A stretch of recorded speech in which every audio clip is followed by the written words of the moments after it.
Chase Whitman ruled Westfield Academy for 3 years. Nobody dared challenge him until this happened. In 47 seconds, this soft-spoken English teacher would do something that shattered everything you thought you knew about power. What you're about to see isn't just a fight. It's a psychological masterclass in how predators choose victims and what happens when they choose wrong. Stay until the end, because the real shock comes after the cameras stop rolling. Emma Richardson looked like every other 26-year-old teacher. Floral dresses, quiet voice, always backing down from conflict. But hidden beneath those cardigans was a secret that would soon turn Westfield Academy upside down. Her hands, when she thought nobody was looking, bore the telltale calluses of someone who knew violence intimately, someone who had learned to survive by learning to fight. If you've ever been told to just ignore the bullies, this story will change how you see everything. Drop a comment about a time when staying quiet made things worse, because what happened at Westfield proves that silence isn't golden. It's just quiet complicity. The morning of October 15th started like any Tuesday at Westfield Academy.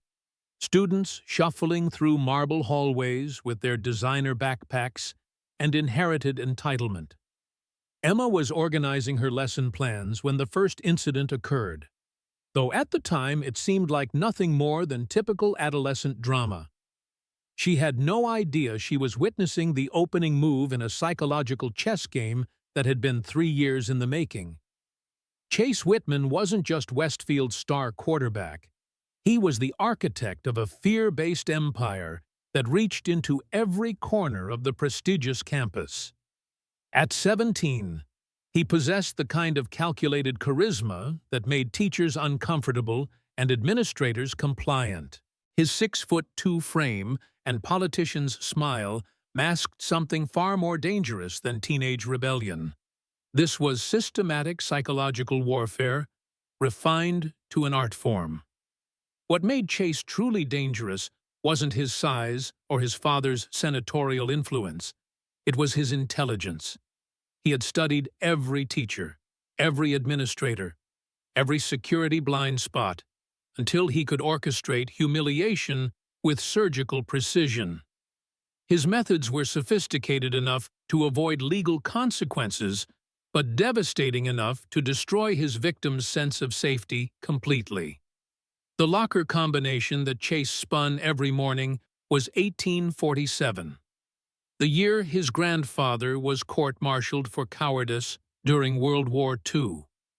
It was a family shame that Senator Richard Whitman had spent millions trying to erase from public record, a weakness that Chase would die before repeating. Every act of dominance, every moment of cruelty was his way of proving that Whitman blood ran strong, not yellow. Emma's first month at Westfield had been blissfully quiet. Too quiet. She realized now. The other teachers' nervous glances when certain students were mentioned. The way conversations died when specific names came up. These weren't random quirks of faculty politics. They were warning signs of a system infected by fear, where silence had become survival and looking away had become policy. The bronze plaque in Westfield's main hallway read, "Character above all," in elegant script, donated by Chase's grandfather after his military disgrace as part of his campaign to rehabilitate the family name. The irony would have been laughable if it weren't so tragic. This monument to virtue stood guard over an institution where character was systematically destroyed every single day. Dr. Helen Crawford had been Westfield's principal for 20 years, long enough to perfect the art of selective blindness. She moved through the hallways with the practiced efficiency of someone who had learned that problems ignored often solved themselves, especially when those problems threatened the school's $2 million annual donation from the Whitman Family Foundation. Sophia Martinez represented everything Chase despised about the changing demographics at Westfield. a scholarship student whose presence reminded him that merit could challenge birthright. At 16, she possessed the kind of quiet intelligence that made teachers notice her and administrators feel hopeful about standardized test scores. She was also the perfect target for someone who needed to prove that money still trumped everything else. The hunting pattern always began the same way: subtle psychological pressure designed to isolate the victim before the real assault commenced. Chase had perfected this technique over 3 years of practice, learning exactly how much pressure each personality type could withstand before breaking completely. Dylan Park carried his phone like a weapon, documenting everything for his TikTok channel with the relentless enthusiasm of someone who believed that going viral could solve all of life's problems. What he didn't realize was that his compulsive recording was about to capture something that would change not just his follower count, but the entire power structure at Westfield Academy. Brett Coleman and Austin Reed served as Chase's lieutenants in this carefully orchestrated campaign of terror. Less intelligent, but more vicious. They provided the muscle when psychological warfare needed physical reinforcement. They had learned to read Chase's signals like a synchronized swimming team. Moving into position before their target even realized they were being hunted. Pizzas. Janet Willis taught American history with the kind of willful ignorance that allowed her to sleep peacefully while her students lived in fear. She had mastered the art of being in the bathroom whenever incidents occurred, grading papers when confrontations escalated, and developing sudden hearing problems when students tried to report what they had witnessed. Emma Richardson's university transcripts showed a gap year between her undergraduate and graduate studies. What they didn't show was where she had spent those 12 months. Jackson's Fight Academy in Detroit had been more than a gym. It had been a sanctuary where broken people learned to rebuild themselves through discipline, technique, and the kind of quiet confidence that came from knowing you could protect yourself and others. The first test came during Emma's advanced literature class on a Tuesday morning. Sophia was presenting her analysis of To Kill a Mockingbird when Chase's phone buzzed with an incoming text. His response was immediate and surgical. One message to his crew that simply read, "Showtime," and the psychological machinery began to turn with clockwork precision. The paper airplane hit Sophia's shoulder just as she reached the part about standing up to injustice. The timing was too perfect to be coincidental. Emma watched from behind her desk as Chase's crew deployed their tactics with military efficiency. Austin's accidental backpack dump scattered Sophia's notes across the floor, while Brett's poorly concealed laughter drew attention to the girl's obvious distress. Emma followed protocol exactly as her training required. Redirect attention. Minimize disruption. Protect the learning environment. "Miss Martinez, why don't you continue your presentation?" she said with the kind of calm authority that usually diffused teenage drama. But this wasn't teenage drama. This was something far more sophisticated and infinitely more cruel. The pattern repeated itself with mechanical precision over the following days. Each incident carefully calibrated to stay just below the threshold of official intervention. A strategically placed foot that sent textbooks flying. Conversations that stopped just as Sophia approached. Invitations to parties that were rescinded at the last minute, with elaborate public explanations about limited space. What Emma was witnessing wasn't random bullying. It was systematic psychological destruction carried out by someone who understood exactly how to break another human being without leaving evidence that would stand up in a disciplinary hearing. The sophistication was breathtaking and absolutely terrifying. The security footage that Dylan would later discover showed this exact pattern had been repeated 23 times over 3 years. Different victims, same methodology, identical results. Students transferred out, dropped out, or simply learned to make themselves invisible until they graduated and escaped. The system worked perfectly because it was designed by someone who understood that the most effective torture leaves no visible marks. Emma's muscle memory betrayed her during the cafeteria incident, when Austin accidentally knocked Sophia's lunch tray. Emma's body moved with reflexes honed by months of professional training. She deflected the flying apple with a forearm block that was too precise, too practiced to be anything other than trained response. Coach Sullivan stopped mid-bite of his sandwich, his wrestler's eye recognizing something that made his blood run cold. The woman standing in front of him wasn't just another soft-spoken English teacher. The stance, the balance, the way she controlled space around her body. These were the markers of someone who had learned to fight professionally. The confrontation escalated when Chase realized that traditional intimidation tactics weren't working on this particular authority figure. Emma Richardson didn't back down, didn't make excuses, and didn't develop sudden blindness when students were being victimized in front of her. This made her dangerous in ways that threatened the entire ecosystem he had spent 3 years creating. "Stay in your lane, teacher," Chase said with the kind of casual arrogance that came from never facing real consequences. "This doesn't concern you." His voice carried just enough disrespect to test boundaries without crossing lines that would trigger automatic disciplinary action. Emma's response surprised everyone, including herself. "Everything in this school concerns me." The words came out with a firmness that made several students look up from their phones, suddenly aware that something significant was happening at Table 7.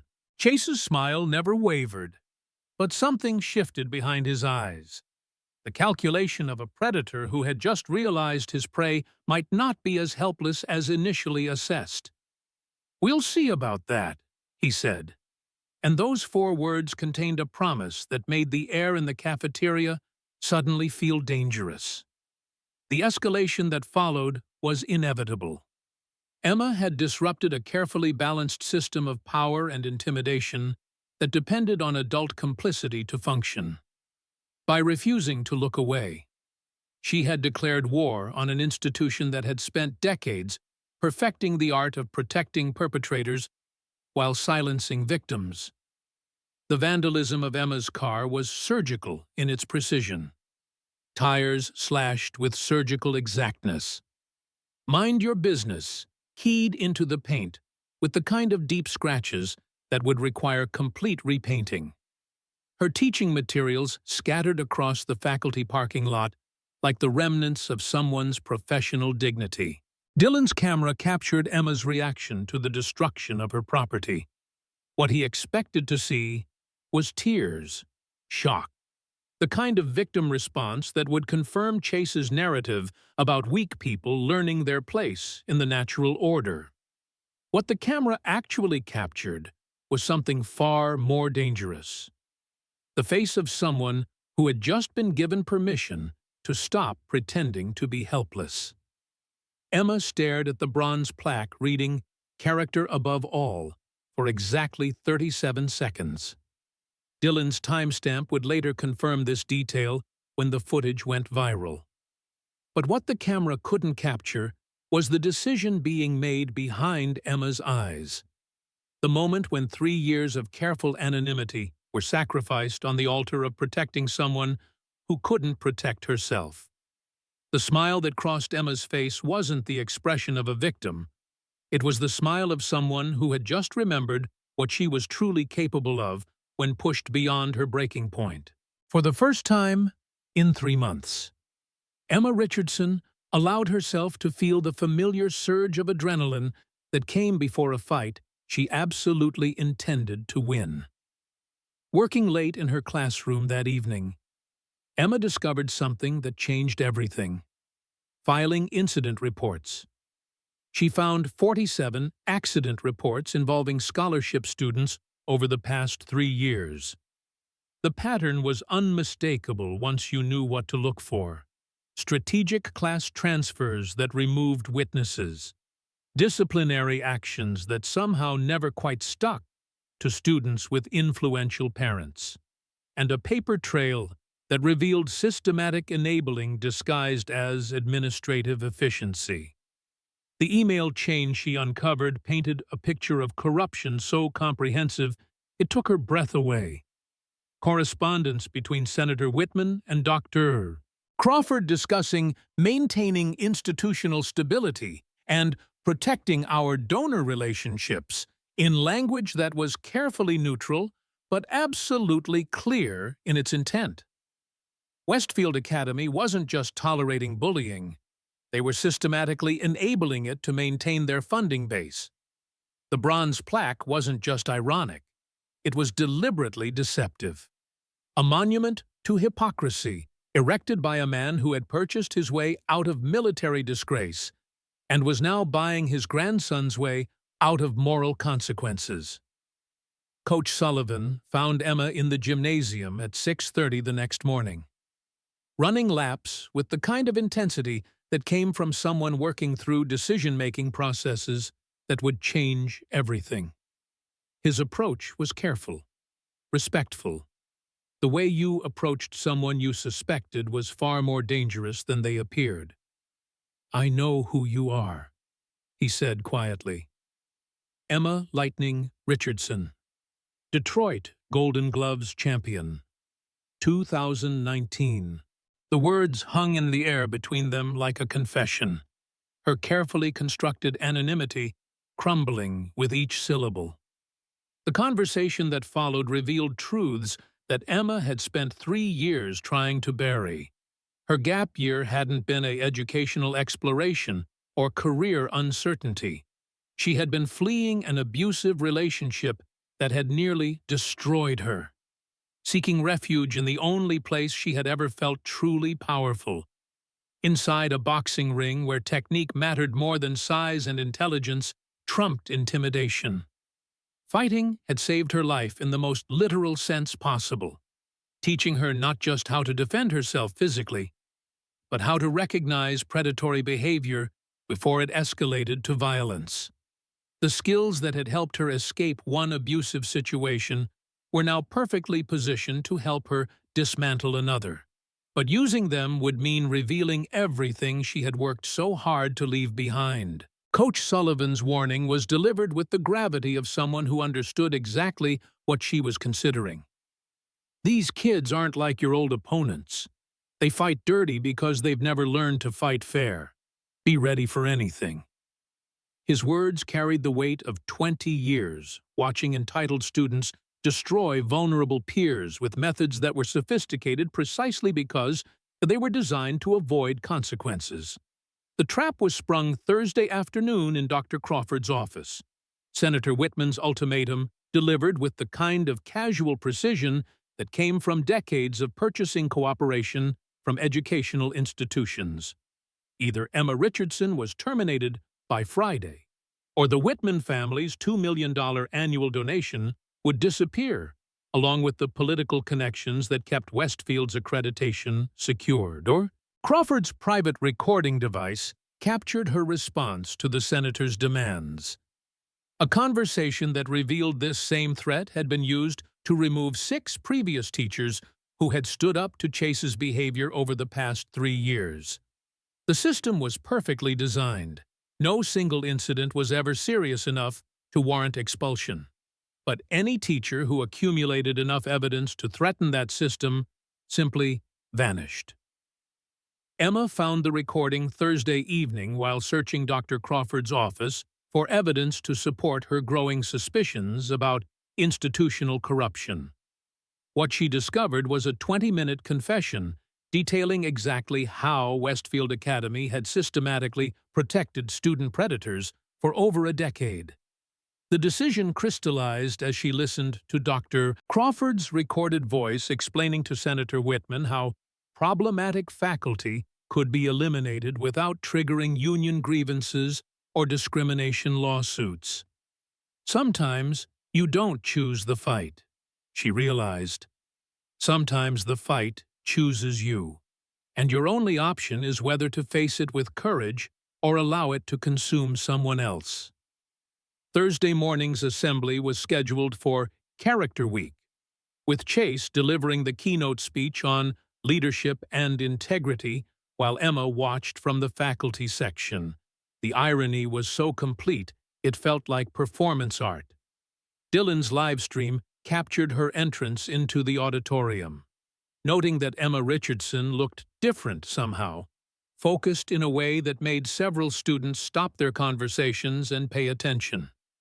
Emma wore a simple black dress, the same outfit she had worn to her championship fight 3 years earlier. Those who understood the significance of ritual preparation would have recognized the signs, the way she moved through space, the deliberate efficiency of her gestures, the calm that preceded controlled violence.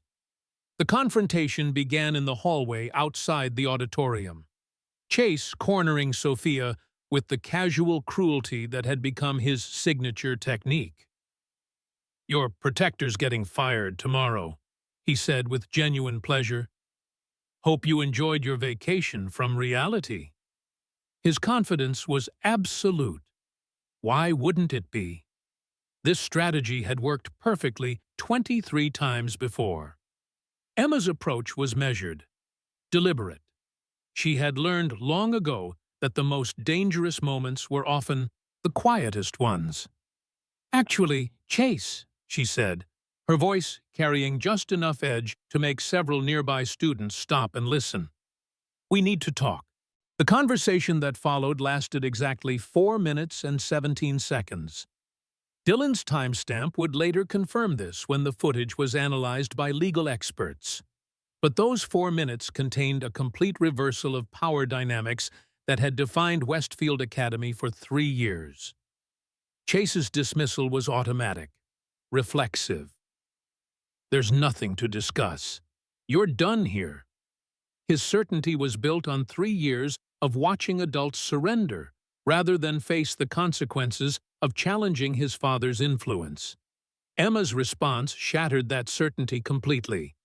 "You're right about one thing. This ends today." She pulled out her phone, revealing recordings of Chase's threats from the past week. "Smile, Chase. You're about to be famous." And the moment when Chase grabbed for Emma's phone was the moment when everything changed. Physical contact initiated by the aggressor, witnessed by over 50 students, captured on multiple devices, including Dylan's live stream, which had reached nearly 1,000 viewers in real time. What happened next would be analyzed, dissected, and debated for months afterward. Emma's response was textbook perfect. A classical hip toss executed with the kind of precision that comes from years of professional training. Chase's own momentum became his downfall. His aggressive forward motion transformed into a perfect arc that ended with 200 pounds of entitled quarterback unconscious on the marble floor. The silence that followed lasted exactly 7 seconds, long enough for everyone present to process what they had just witnessed. The most powerful student at Westfield Academy, the young man who had terrorized his peers for 3 years with absolute impunity, was lying motionless while a soft-spoken English teacher stood over him with the kind of calm that comes from knowing you've done exactly what needed to be done. Dylan's live stream exploded, viewer count climbing from 1,000 to 50,000 in the space of minutes as the footage spread across social media platforms with viral velocity. The comments section became a battlefield of opinions, theories, and increasingly frantic demands for context that only made the mystery more compelling. Emma's statement to the gathering crowd was delivered with the kind of quiet authority that made everyone lean in to listen. Real strength protects.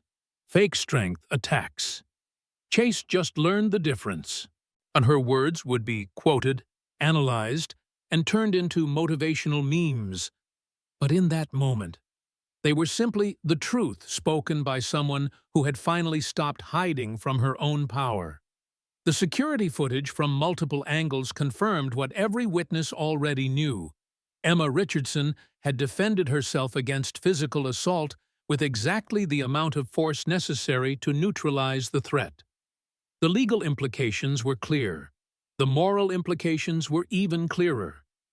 But as Emma looked down at Chase's unconscious form, she realized that the real fight was just beginning, because in 30 minutes, Senator Whitman would receive a phone call that would change everything, and the full weight of political and financial power would be brought to bear on a 26-year-old teacher who had just made the mistake of refusing to be intimidated. The crowd of students surrounding them grew larger by the minute, some recording, some calling for help, others simply standing in shocked silence as they processed the complete reversal of everything they thought they understood about power dynamics at Westfield Academy. Emma's phone buzzed with an incoming call. The caller ID showed Dr. Crawford's office number, and Emma knew that the next conversation would determine whether she had just saved her students or destroyed her own future. As she reached for the phone, Dylan's live stream captured her expression, calm, determined, and absolutely unafraid of whatever came next. The revolution at Westfield Academy had begun with a single moment of perfectly executed violence. But the real transformation was just getting started, and everyone involved was about to discover that sometimes the most dangerous person in any fight is the one who has nothing left to lose. Doctor. Crawford's emergency call lasted exactly 93 seconds. Long enough for Emma to understand that her life as she knew it was officially over. The principal's voice carried the strained urgency of someone watching a carefully constructed house of cards collapse in real time. Senator Whitman is en route with a full crisis management team. The school board has been notified. You need to prepare for a battle that goes far beyond Westfield Academy. The crowd around Chase's unconscious form had swelled to over 200 students, phones capturing every angle as paramedics arrived to assess the damage. Dylan's live stream had reached 100,000 viewers and climbing. The comments section, a chaotic mixture of shock, admiration, and increasingly frantic demands for backstory that social media algorithms were already working to satisfy. What happened next would later be studied in crisis management courses as a textbook example of how privilege responds when challenged by competence. Senator Whitman's black SUV convoy arrived at Westfield Academy 47 minutes after his son hit the marble floor, disgorging a small army of lawyers, publicists, and damage control specialists who moved with the efficiency of people accustomed to making problems disappear. But some problems refused to disappear, and Emma Richardson. Standing in that hallway, with video evidence of systematic abuse and a live stream audience demanding justice, represented the kind of challenge that money couldn't simply purchase away. The senator's first mistake was assuming that traditional intimidation tactics would work on someone who had just body-slammed his son in front of half the student body. His second mistake was underestimating how quickly social media could transform local scandals into national conversations about power, privilege, and institutional accountability. Emma's fighting background surfaced online within hours. Westfield teacher as former professional fighter began trending nationally as investigative journalists descended on the story like sharks sensing blood in the water. What they discovered was a narrative so perfect for the current cultural moment that it seemed almost scripted. A working-class hero standing up to political corruption while protecting vulnerable students from systematic abuse. The FBI involvement came faster than anyone expected. Federal education laws meant that any pattern of discrimination or institutional cover-ups automatically triggered federal oversight, especially when senators' children were involved. Agent Sarah Martinez arrived at Westfield Academy on Friday morning with warrants that made Dr. Crawford's face turn the color of old parchment. 23 previously silent victims came forward within the first week. Sophia Martinez leading a student testimony panel that painted a picture of systematic psychological warfare so comprehensive that even seasoned investigators were shocked by its sophistication. Each story followed the same pattern: isolation, humiliation, escalation, and finally, silence purchased through threats against family, future, or financial security. Chase's awakening in the hospital came with more than just a concussion. It came with the realization that his empire of fear had crumbled completely while he lay unconscious. The security footage playing on every news channel showed him not as a powerful predator, but as a privileged child learning that actions have consequences when you target the wrong person. The therapy sessions that followed revealed layers of dysfunction that made even experienced psychologists pause. Chase's cruelty wasn't born from inherent evil, but from a toxic combination of parental pressure, inherited trauma, and a system that had never required him to develop empathy or accountability. His father's demands for perfection had created a monster who hurt others to prove his own strength. Senator Whitman's political career ended with brutal efficiency. The email chains between his office and Westfield Academy revealed a pattern of corruption that extended far beyond protecting his son. Federal investigators uncovered evidence of systematic influence peddling, educational fraud, and abuse of power that made headlines for months afterward. Dr. Crawford's resignation came with a 20-page confession detailing decades of institutional corruption, how donations influenced disciplinary decisions, how problem families were eliminated rather than addressed, and how Westfield Academy had become a finishing school for entitled predators rather than an institution dedicated to education and character development. The bronze plaque, reading "Character Above All," was removed on a Tuesday morning in November. Students gathered to watch as maintenance workers carefully extracted the monument to hypocrisy that had overseen 3 years of systematic abuse.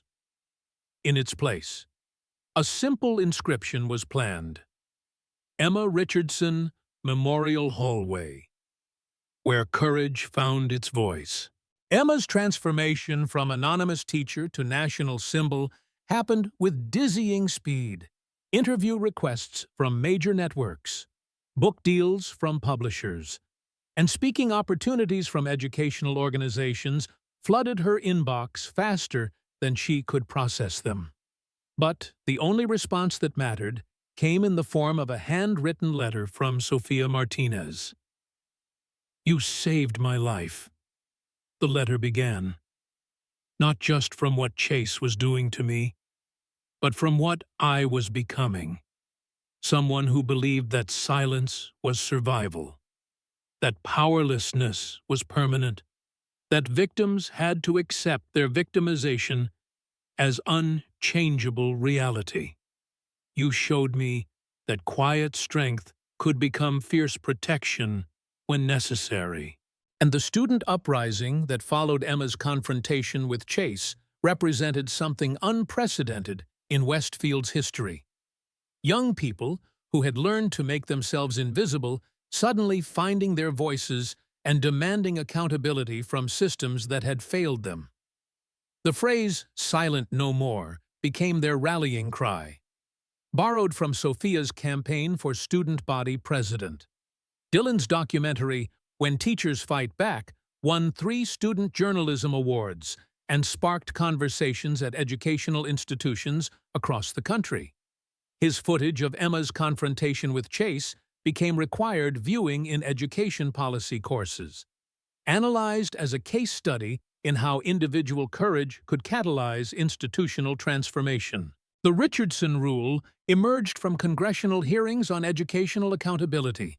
New federal requirements mandating that schools receiving public funding implement transparent reporting systems for disciplinary actions, with special protections for whistleblowers and mandatory training for faculty in recognizing systematic abuse patterns. Chase's return to Westfield Academy 6 months later came after intensive therapy and community service. A different person carrying the same name, but transformed by the experience of losing everything he thought defined his worth. His first conversation with Emma took place in the same hallway where she had ended his reign of terror. "I owe you an apology that words can't cover," he said, his voice carrying genuine remorse rather than calculated charm. "You saved me from becoming something irredeemable, someone who used power to destroy rather than protect. I spent 3 years hurting people because I thought that's what strength looked like." Emma's response reflected the wisdom that comes from understanding both sides of power dynamics. Saving people is what real strength does. Chase, you just had to learn what real strength looks like. The question now is whether you'll use what you've learned to help others or just to help yourself.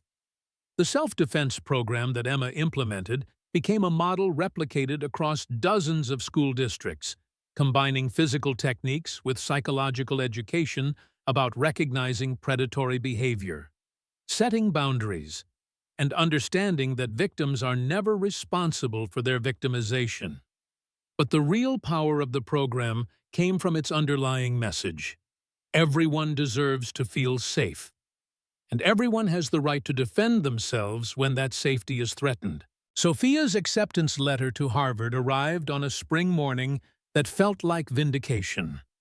Her essay about finding her voice through adversity had moved admissions officers to tears and secured a full scholarship that would transform not just her future, but her family's economic trajectory for generations. Her closing line became legendary among guidance counselors. "Silence isn't golden. It's just quiet complicity in our own oppression." The anniversary of Emma's confrontation with Chase was marked by a ceremony that drew national attention, the unveiling of new policies, new leadership, and a new culture at Westfield Academy that prioritized character over connections, merit over money, and protection over profit. The transformation was so complete that investigators struggled to find traces of the institution that had systematically enabled abuse for decades. Emma's decision to stay at Westfield Academy rather than pursue lucrative opportunities in media or politics surprised many observers, but for someone who had learned that real strength meant protecting others, the choice was obvious. Her classroom became a sanctuary for students learning that education meant more than test scores. It meant developing the critical thinking skills necessary to recognize injustice and the moral courage required to confront it. The final validation came in the form of Chase's own transformation. His work with at-risk youth, his advocacy for anti-bullying legislation, and his willingness to share his story as a cautionary tale about the corrupting influence of unchecked privilege.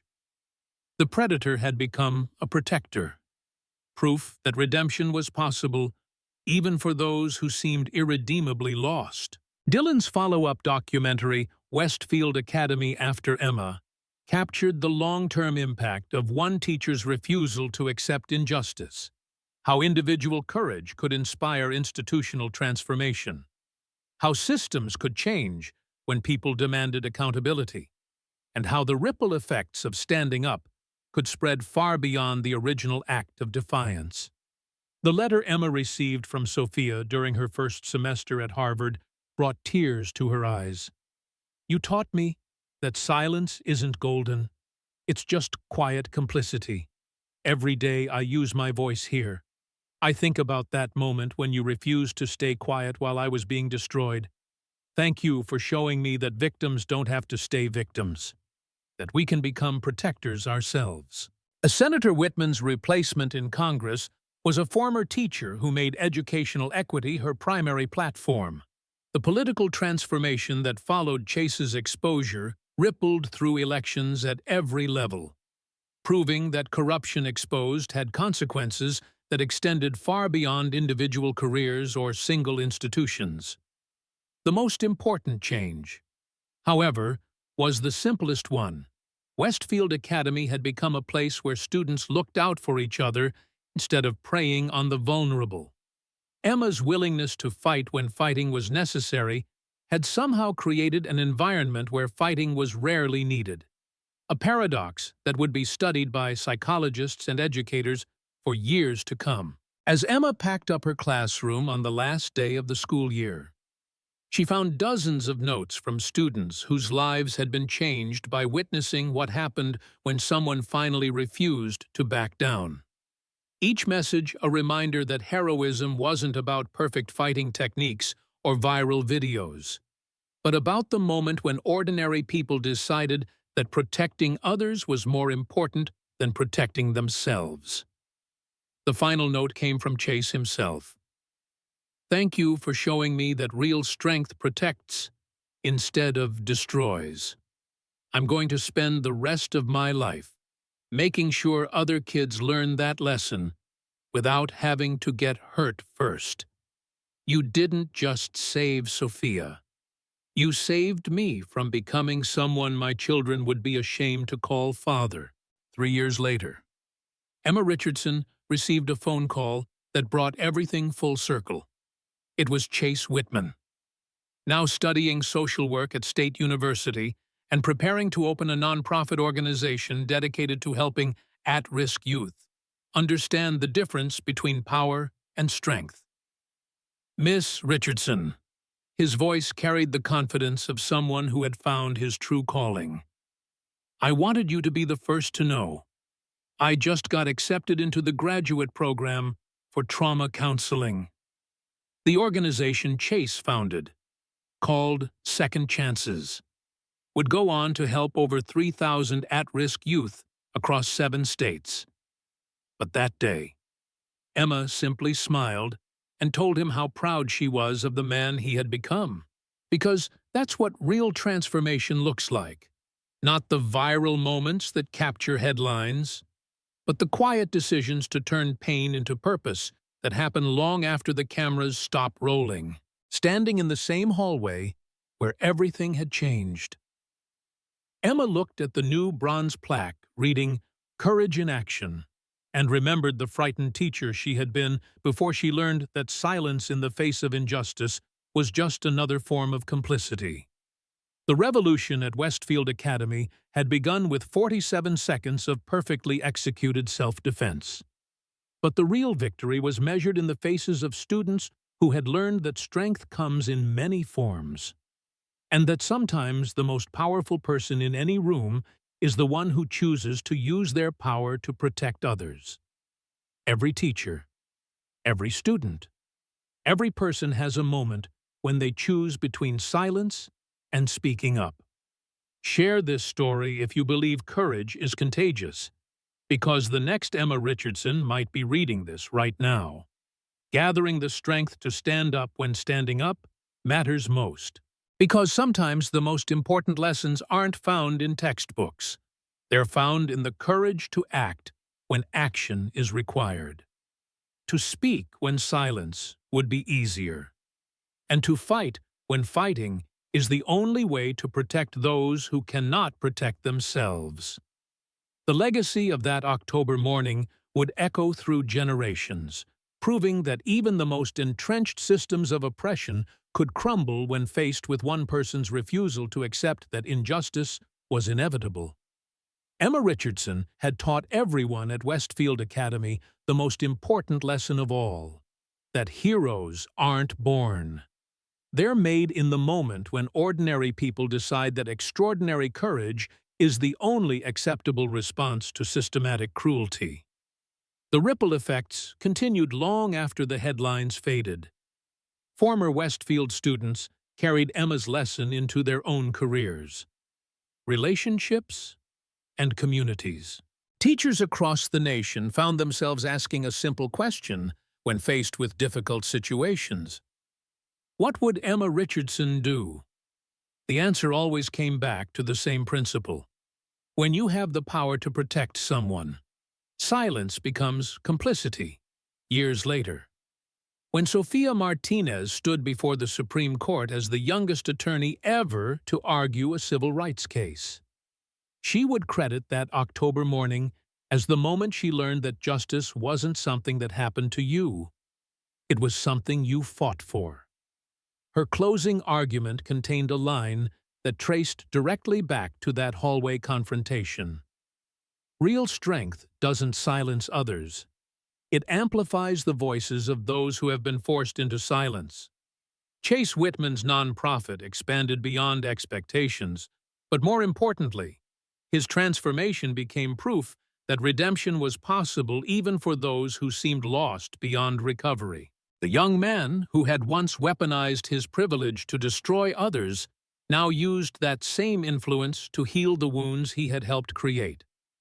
Dylan Park never stopped documenting, but his focus shifted from viral content to meaningful storytelling. His documentary series, Ordinary Heroes, featured people who had chosen courage over comfort in moments when it mattered most. Each episode ended with the same message. The next hero in this story could be you. Emma's classroom continued to serve as a sanctuary, not just for students learning literature, but for young people discovering their own capacity for courage. The walls displayed letters from graduates who had gone on to become advocates and activists, each one a testament to the multiplying power of standing up. When standing up seems impossible, the bronze plaque became a pilgrimage site for educators facing their own moments of moral choice. Its simple inscription serving as both inspiration and challenge. Visitors would often leave notes, stories of their own battles against systems that protected the powerful at the expense of the vulnerable. What started as one teacher's refusal to watch a student suffer had grown into a movement that reminded an entire generation that transformation begins with individual choice. The choice to see injustice, to name it, and to act against it regardless of personal cost. If you've ever walked past injustice and felt that uncomfortable twist in your stomach, if you've ever seen someone being hurt and wondered whether speaking up would make a difference, remember Emma Richardson.